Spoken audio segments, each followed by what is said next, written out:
The movie starts with Charlie, the cute girl, talking to her mom on the phone. Her mom asks her, "How's the renovation going on the house you inherited from your grandmother?" Charlie tells her, "Well, I'm working on it." And she remembers that she had a date with a guy today. Her mom says, "So what? Are you getting married now and giving us a little baby so I can be a grandma?" Charlie tells her, "Mom, don't get ahead of yourself." A little later, Charlie hears a sound. So she opens the door, but doesn't find anything. She stays up watching a movie on TV and hears the sound of a little kid again. So she goes out again and finds the sound coming from a phone near the pool of her house. At that moment, someone sneaks up behind her and covers her mouth. After that, we see Charlie working at the home helpline. A girl calls crying, so Charlie tells her, "Calm down. Everything's going to be okay. Let's talk. What's your name?" She says, "My name is Lily." Charlie asks her, "So what's bothering you, Lily?" She says, "Josh dragged me into doing something shameful, and now I took a pregnancy test, and I'm worried about the result because my mom will literally kill me if I'm pregnant." Charlie tells her, "Breathe slowly. I'm here to help you," and asks her, "Where's your mom?" She says, "She went out with her friends," and then asks Charlie, "Did something happen to you that made you want to work helping people?" Charlie drifts off a little and says, "No, it's not like that at all. You're the one who called, so I'm the one asking questions, not you." A little later, the pregnancy test result comes out, and it's positive, so Lily breaks down and doesn't know what to do. She tells Charlie, "My mom has sleeping pills. Should I take them and get rid of it before she comes back?" Charlie tells her, "No, don't. You might hurt yourself." At that moment,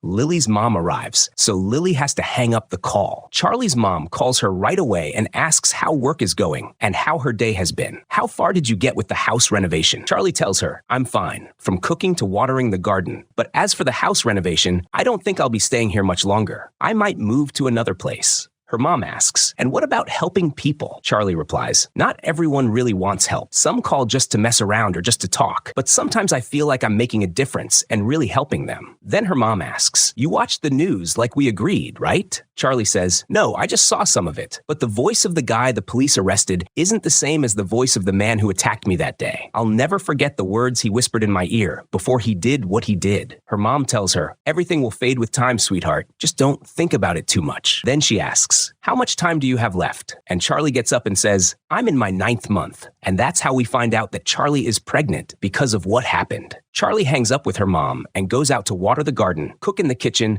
and fold some clothes. Until another person calls her. She talks to them, comforts them, and then Charlie goes to do some pregnancy exercises for the baby's health. Another woman calls and says, "I'm celebrating." So Charlie asks, "What's the occasion?" The woman replies, "I finally got divorced after 8 years of marriage." Charlie tells her, "I'm sorry that happened to you." But the woman says, "No. Don't be sorry. It's the best thing that's happened to me in a while." Charlie hangs up and goes into the bathroom while finishing up another call. She then heads to the kitchen to prepare some food, but suddenly she feels like the masked man is stalking her again, so she hangs up. Charlie goes to her laptop and starts browsing the news about the masked man. She finds an article about a famous story saying he attacks women and makes them pregnant. She plays a recording of the accused man saying, "I didn't do that. I have nothing to do with that story." And Charlie realizes that his voice is definitely not the same as the voice of the masked man who attacked her. Charlie hears a sound coming from the storage room, so she goes to check it out. She sees a hand trying to open the door and gets startled, but then realizes it was just the broom. It was all in her head. She calls her mom and tells her, "I see him in everything, everywhere. Right now, I feel like he's standing behind me. And a few days ago, I almost hit a man by the pool, forgetting he comes here every Tuesday." Her mom tells her, "You need to tell yourself that none of this is real so you can get through this and be okay." Charlie says, "What really bothers me is the feeling that I could have done more. I could have stopped him, and then there wouldn't have been more sacrifices." Her mom tells her, "You did everything that kept you alive, and that alone is brave." Charlie, sadly, says, "I wish he'd show up for real, just so I'd know I'm not crazy." Then she goes into the kitchen to drink some apple juice, then heads to her car, but she doesn't drive it because she sees the masked man sitting with her, and that makes her extremely anxious. After a while, someone knocks at the door. She opens it and finds a package. Inside are baby items, like a baby monitor and a crying baby toy that goes off when pressed. She picks it up and accidentally drops the scissors under the bed. Then a guy calls her and asks, "What are you wearing while you're at home?" She replies, "How do you know I'm at home?" He says, I mean like those people who take video calls at home wearing a nice suit on top, but just shorts underneath. The call starts going in a weird direction and has nothing to do with needing help, so Charlie gets grossed out and hangs up on him. At night, she goes down to lock the door and make sure the house is secure. The door knocks again, and when she opens it, she finds an envelope on the doorstep. Before she can open it, someone calls her. A girl says, I'm not a journalist, but I do a podcast and I'd like your comment on what happened to you. Charlie hangs up on her and opens the podcast the girl mentioned. Later that night, another girl calls Charlie and says, I see my ex every day at college, and it makes me really upset, especially since everyone loves him. I don't know what to do. So I thought I'd talk to you for a bit. Charlie told her, I'm like a bartender. You can tell her everything and feel safe knowing she won't tell anyone or even bring it up again. Charlie hangs up the call and starts tidying up around the house while playing the podcast, listening as the girl says that everyone who went through this heard the sound of a crying baby. It was the bait the masked man used to trap them. Charlie goes outside to throw out the trash, unaware that someone is watching her. She keeps listening to the podcast and learns that sometimes the masked man sends gifts to the mothers of his children. Charlie is shocked, especially since she's received 2 gifts from unknown people. She opens the envelope and finds a music CD, and when she plays it, it turns out to be a lullaby. Then Charlie hears a baby crying, so she grabs a metal rod and goes to check, but finds no one, though the sound keeps going. She immediately calls her mom and asks, can you hear that baby crying? Her mom says, yeah, but that could just be a cat. Go online and search for a cat sound that resembles a baby's cry. Charlie looks it up and finds that her mom was right. She hangs up, still scared and not convinced that the sound was from a cat and not a real baby. She goes into the kitchen to drink some grape juice when the same guy who harassed her calls again. Charlie tells him, what you're doing is a violation of the service, sir. He apologizes and says, I'm sorry, I'm just lonely, and I really love hearing your voice. Then he asks her, do you always like drinking apple juice like that? Charlie responds, how do you even know I'm drinking anything? You must have heard me. And how do you know it's apple juice? What if it's coffee? He says, coffee? At night? Besides, that specific apple juice isn't really good for your condition right now. Charlie then hears a baby crying on his end and gets scared, hanging up on him immediately. She contacts the internal employee service at the helpline company and asks, can I find out the name of someone who's been calling me a lot? The employee service tells her that calls are made through a bot, but the caller can choose a specific name to make the call under. She asked her, why are you asking? Did he threaten you or something? Charlie replied, no, but the call completely veers away from the point of getting help. The service rep said,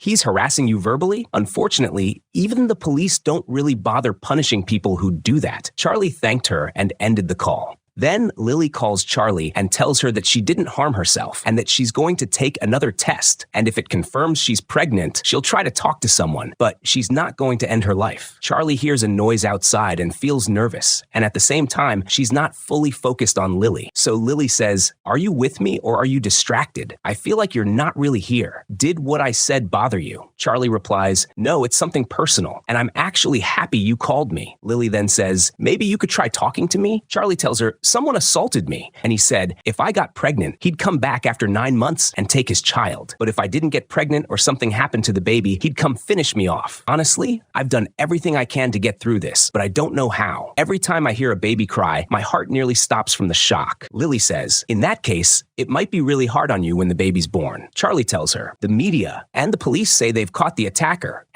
but I'm sure he's still out there, especially since the voice of the guy they arrested isn't the same as his. What do I do if he comes after me again? Who's going to help me now? I don't even know his identity or his face. Usually people know who their attacker is. I'm just so curious to know who's behind the mask he wore. But would I even be ready if he came after me again? At that moment, Lily's mom comes in, so Lily has to hang up. But before she does, she asks Charlie, will you be available tomorrow? Charlie tells her, yeah, my shift starts at 7 a.m. Charlie, exhausted, falls asleep at her desk, but she wakes up startled because she hears the sound of a baby crying. She grabs a gun from under the desk and goes to unlock the door so she can go outside. She shouts, if you're a man, show yourself. I've been waiting for you for a long time. She goes back into the kitchen and places the gun on the counter. But when she bends down under the counter and comes back up, she finds the gun has disappeared. She panics and starts searching for it. At that moment, the baby music CD starts playing. Charlie rushes over and stops the music, and just then, the apartment apartment door slams shut. She hurries to check the security system, but when she returns to her laptop, she finds that the internet cable has been cut. On top of that, the masked man has written her a document filled entirely with the words, "I'm sorry, Charlie." She heads to the toilet, opens the tank lid, and pulls out a hidden gun, saying, "You didn't find this one, huh?" She grabs the gun and says to the masked man,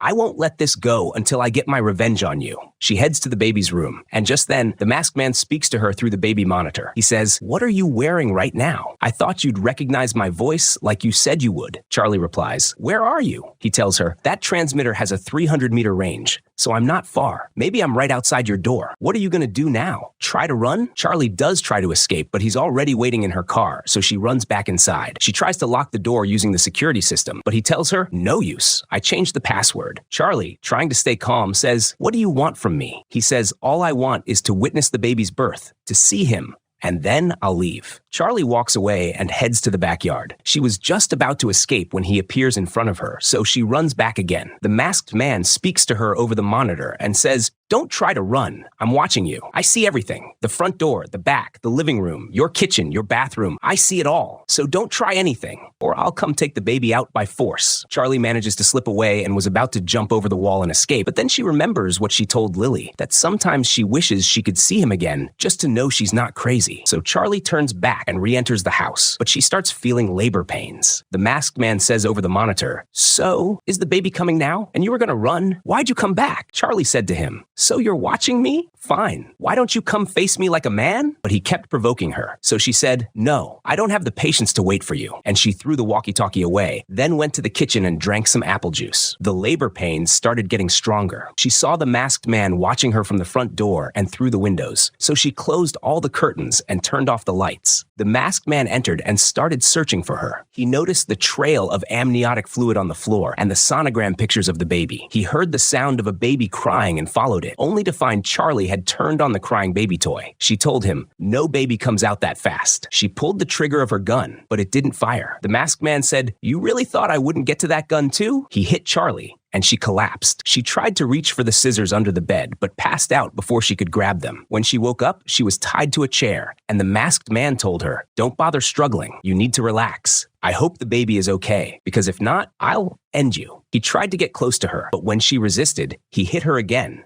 and left the room. Charlie used the chance to grab the CD, broke it, and used a sharp piece to start cutting the tape binding her to the chair. The masked man came back and asked her, "I still want to know, why did you come back after trying to run?" Charlie told him, "To stop you, to be free of you." Then she cut herself loose and ran. He chased her into the baby's room, and she stabbed him in the shoulder with the scissors. He didn't fight back. He didn't want to risk hurting the baby. Charlie said, "Ever since that night, I've felt like someone was watching me. Today, I was sure of it." Then she stabbed herself in the stomach. The masked man froze, shocked, only to realize there was no baby. It was all a setup. Charlie had been faking the entire pregnancy. She had another gun hidden in her fake belly. She told him, "I knew you'd come back, just like you said you would. That it wasn't just talk. I haven't seen my family in months. I printed that sonogram off the internet. Everything I did was carefully planned to lure you into this trap. And even the water leaking from me, it was just a glass of water from the kitchen. You know, I had all this time, and I was curious to see your face. But now, I don't even care who's under the mask." And with that, she shot him in the head and killed him. She called the police and gave them her location. Then, she opened her phone's data and took a call from Lily, who said, "Good morning. Are you free to talk?" The film ends with Charlie smiling and saying, "I'm here. Talk to me. Tell me everything."